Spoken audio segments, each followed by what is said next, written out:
Sa Globalita, yumanig sa Japan kahapon ang magnitude 7.1 na lindol. Samantala, nasa 40 katawan nasawi sa nangyaring pagbaha sa Yemen dahil sa pag-ulan. 5 iba pa ang nawawala. Narito ang report ni Hazel Alviar.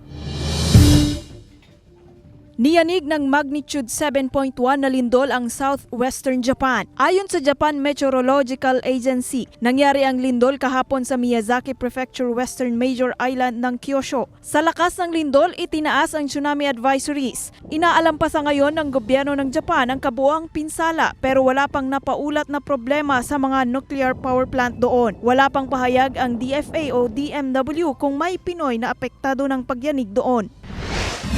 Umabot na sa 4 na po ang naitalang nasawi dahil sa malakas na ulang nagpabaha sa kanlurang bahagi ng bansang Yemen ayon sa Houthi officials at aid workers doon. 5 iba pa ang napaulat na nawawala. Nanalasang matinding pagbaha sa mga probinsya ng Hodeidah at Hadja, mga lugar na kontrolado ng rebelding grupong Houthi. Ayon sa United Nations Office for the Coordination of Humanitarian Affairs, mahigit 500 kabahayan ang in-evacuate at maraming kakalsadahan ang nalubog sa baha. Nagpadala na ng tulong ang UN at aid partners ito sa libu-libong pamilyang apektado ng kalamidad. Pinaka naapektuhan ang mga bakwit na nakatira sa mga makeshift camps.